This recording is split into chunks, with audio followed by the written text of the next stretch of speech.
So before we get into business models, systems or results, there's something important that we need to cover, and that is my story. Because if you don't understand where this came from, you won't fully understand why the service company creator even exists in the first place. So my name is Nathan Ellingham, and before any of this, I spent 11 years working as a barrister's clerk.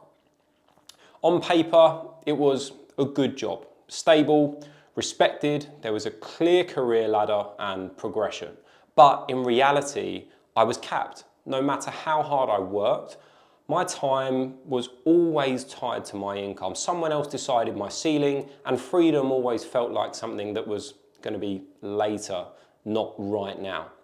I didn't come from a business background, I didn't grow up around entrepreneurs, and I definitely didn't start with a big vision of building service-based businesses or owning a cleaning company. What I did have was pressure.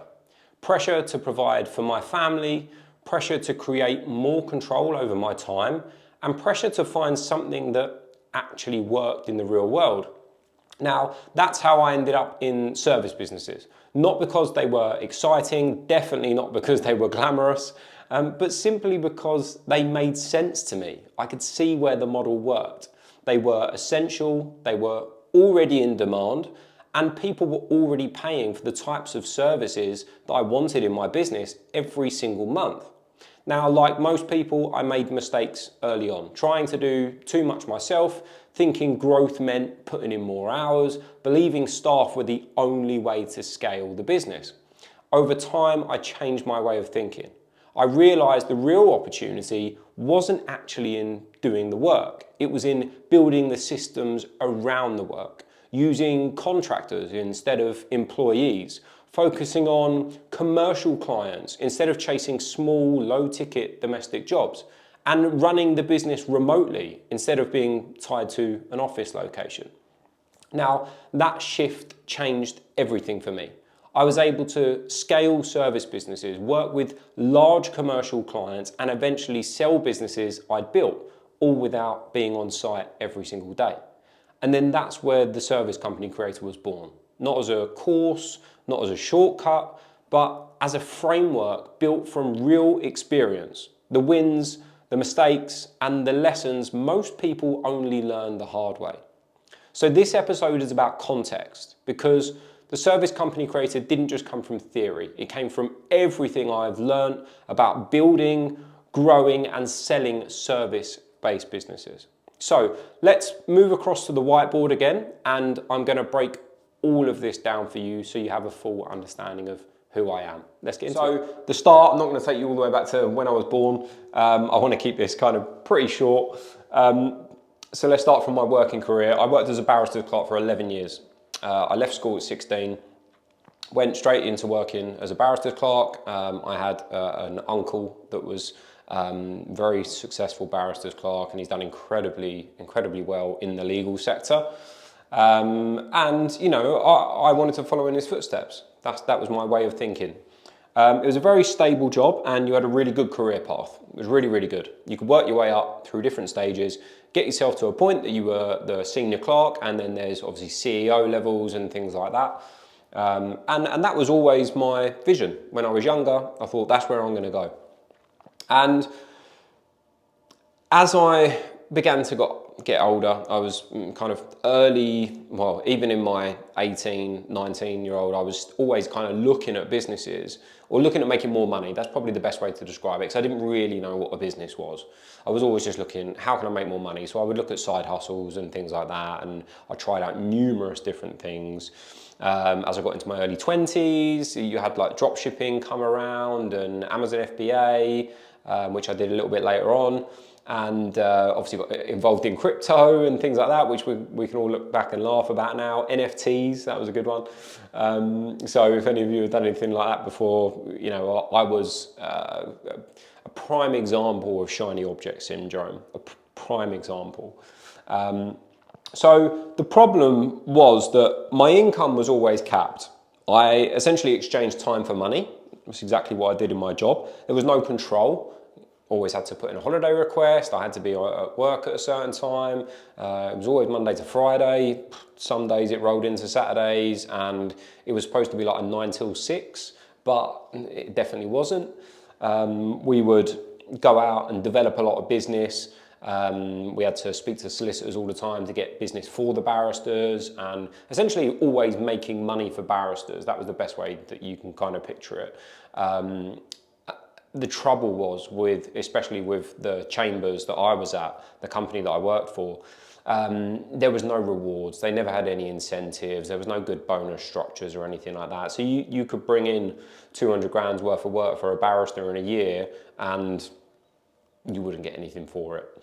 I actually left, the day that I left, my gift for one chambers I was at for nearly 10 years, I got a £50 multi-use gift voucher. That was my reward. And I can think of, so many different situations. I had a year where I had my first child. I had 2 grandparents pass away in the same year, and I bought my first house that year as well. And I went into a bit of a bad place for a good few months. And the CEO sat me down and said, look, we've noticed that your work's dipped. You're not really bringing in a lot of work and things like that. And I said, yeah, look, I've had a lot go on this year. I've been in a bit of a bad place. I said, I don't really feel very supported. I thought mental health is something that we're supposed to, have a good focus on. And her reply was, we did give you a week off both times your grandparents died. So, it was that kind of chambers, unfortunately. A chambers, if you don't know, is where barristers work. So freedom came later in my career. I see a lot of CEOs and senior clerks, they do have a lot more freedom, but it definitely didn't come at the early stages of the career, which is again something that I think I craved quite early on. And like I said, my hard work was never rewarded at all, and that was a prime example with the £50 multi-use gift voucher, which I probably still got somewhere. I don't think I ever even used it. Anyway, moving on. I had a lot of pressure as I began to start a family, bought my own house and everything like that. There's obviously responsibilities that come along with that.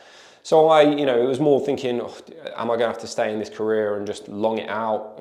I was earning £40,000 a year at the time when I was really considering properly looking into businesses and thinking, can I actually do this? Not just like kind of the side hustle kind of thing.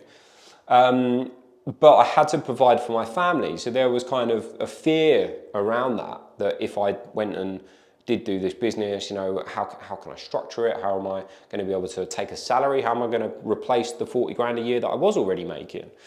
And I didn't want to start again. I remember that feeling very clearly, just being like, essentially I'm starting from zero.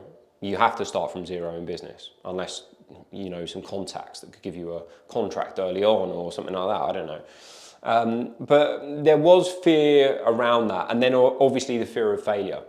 Now, the good thing about the way that I structured it, and it's still the way that we structure people in the SEC, because it was probably one of the things that I did do right in the early stages. I grew the business alongside my 9 to 5. Now, that may be obvious to some of you, but not to others. You don't have to quit your 9 to 5 and go full-time on a business. It doesn't work like that. You can easily structure, especially our model, you can structure it around the 9 to 5 in order to then go full-time on the business once we can look to start taking a salary. And we can help you work out what salary you need to take in order to either replace your income, or if you want more income before you go full-time on the business, whatever that kind of looks like for you. So that was one of the things that I did do really, really right. I ran the business in the right way, got to a point that I actually doubled my salary in my first full year. So I was in a fantastic position to be able to start taking a salary, and I quit my job. And I'll never forget that feeling of quitting my job. I can tell you now. I worked in a place called Lincoln's Inn. It's a beautiful place in London. But I remember walking across the square and this massive weight off my chest, knowing that the next morning I didn't have to get up and go to work. I remember getting up. I had a small office set up, and it was just such an incredible feeling. I remember just sitting down, looking at the work that I created, the contracts that I'd won in the previous year and things like that, and the work that I had ongoing. Like I was straight into it. We were pretty busy straight away. But then I had the opportunity to expand because I could just put more time into the business and focus more around like that lead generation engine and things like that I discussed. So fear of failure it's something for you to overcome, but there is a structure on how you can do it. And obviously being supported by a mentorship does make a big difference with that. I didn't have the mentorship at all. I did it all by myself. So early mistakes in the business itself. I was doing everything myself right at the start. I thought that I just had to do every single box that was required to run that business, whether that be lead generation or going out and looking at all the jobs. I even did some of the jobs myself at the start. I genuinely thought that I was going to be basically a full-time cleaner. And then, hopefully I could get people in to help me and start taking on staff and things like that. I thought that more hours meant more growth. Again, in the early stages, a lot of my friends and family will tell you that I probably wasn't around that much because I was working non-stop. I didn't stop that kind of hustle and grind mentality. You might have seen me speak about this on Instagram or YouTube before. And there is a hustle and grind mentality that comes along with being an entrepreneur. Now, there's nothing wrong with having an aspect of that in your mentality, but you also need to respect boundaries in business, which gives you that creative freedom in order to grow the business at the same time as well. So you don't have to do the 14-hour days. I've been there, I've done it. I don't recommend it. I do a lot less than that now, I can assure you, because of how I know these businesses can be structured. I also had, like I said, the belief that staff were the right answer in order for me to grow the business. So I was going out, doing some jobs myself, taking on staff wherever I could, and then along with staff, I thought, right, that staff member needs a van. They need to be added to my insurance. They're going to have holiday pay. They're going to have sick pay. And I just thought that was the answer. I thought that's how you run a business. So I began taking on staff. I had quite a lot of staff at one point. I'm trying to think in like the first full year when I went full time on the business, we were roughly had about 20 contracts. And across that, I must have had in the region of 40 members of staff. And then I had a mobile team as well. So very, very chaotic, as you can imagine, because I was the one that was running all of that. I was managing all of it, which again, doing everything myself was that's exactly the same thing. Even though I was expanding, the business was growing, the amount of headaches, 50% of my day was dealt with dealing with staff members calling in sick and things like that.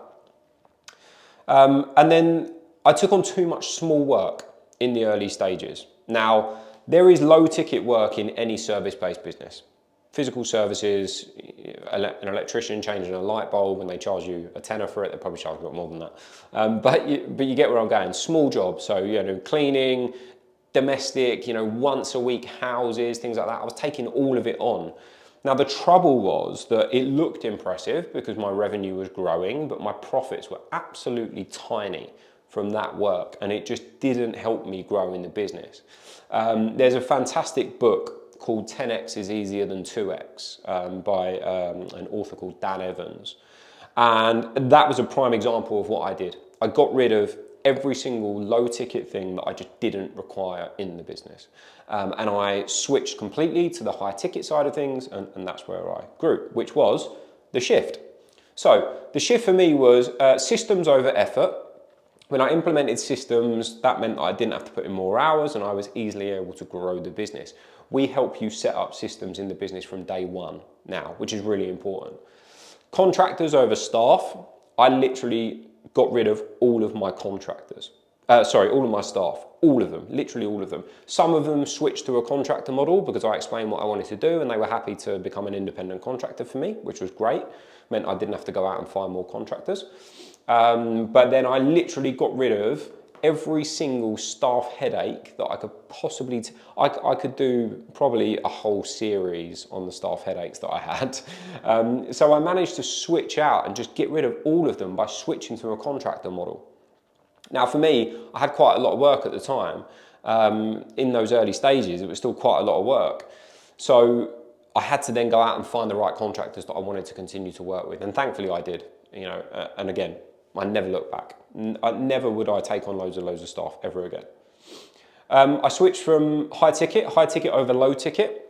So the high ticket side of things, and I'm not talking like £100,000 worth of work. You know, if I had a £500 job but my margin was 250 quid, and I still took it. That's still kind of a high ticket job for me.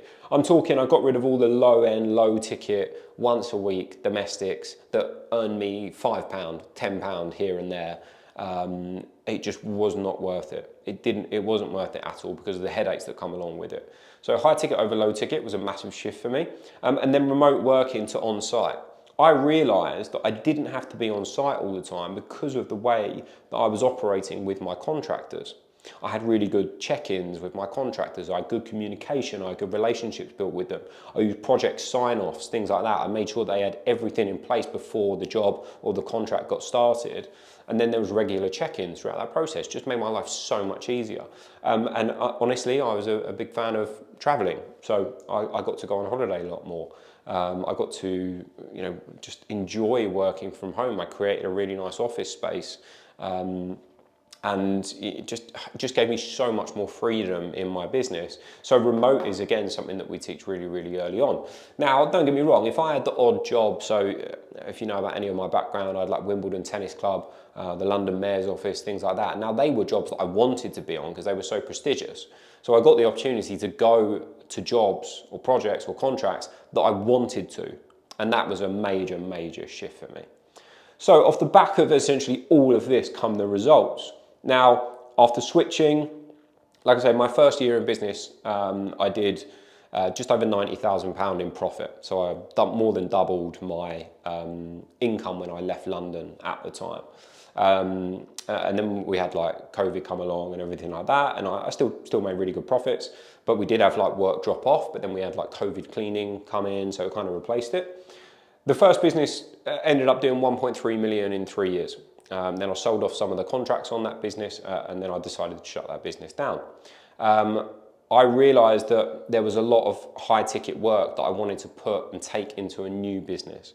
So my second business was focused around all the services that gave me the most profits in the business, essentially. And I dropped out everything else, kind of that 10x over 2x rule again. That second company, the external division, landed a contract with Tesla. The Tesla contract was nationwide. It was on a year contract and then moved to a rolling contract. And I had a contractor on that contract that looked after the London sites and all the Essex sites. And there was a conversation that he wanted to take on all of those contracts and buy them off me. And then we ended up having a conversation about him buying the whole company. It just kind of felt right. I was doing my consultancy at that point. We'd looked at starting the SCC. It wasn't 100% started. It wasn't off the ground, but it gave me the opportunity to say, okay, I then get to start another company and run it alongside my consultancy and do it completely how I want to. So my current commercial contract cleaning business, again, I take on work that I want. And obviously run the SCC full time at the same time as well. So that second business I sold for £100,000 cash exit, and I only ran it for 4 months. It was absolutely the perfect time for me to do it because I get the opportunity to stand here and tell you about it now. Commercial clients, I landed continuous commercial clients. Once we kind of built out that portfolio, we had so much to market off the back of. Now you can market off the back of small jobs. You can market off the back of domestic clients. You can market off the back of an office around the corner that you've taken on. But you use that as a marketing tool, and I was using it, again, in the end with the likes of Tesla, Royal British Legion, Wimbledon Tennis Club, Shoe, TK Maxx, to name a few. but I got the opportunity to market off the back of them, and it was just a no-brainer in the end. People were just coming to me all the time. And I just took on as much work as I could. And even now, I take on the work that I want to. So that generated repeat work. It also gave me location freedom. So I've done a lot of traveling in my time now. I was away quite a lot last year. But I work, I work from wherever I want to.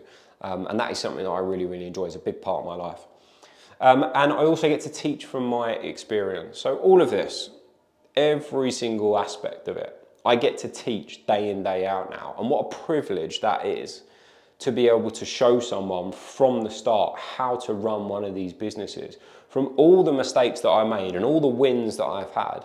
And we get to continue to change things, implement new things, because markets change all the time. Lead generation changes all the time. And that is so much fun for me. I get to come up with new strategies all the time. I get to watch clients get results. That is the best thing about my job. That is the best thing about the SCC, that we get to watch clients replace their income, go full-time on their businesses.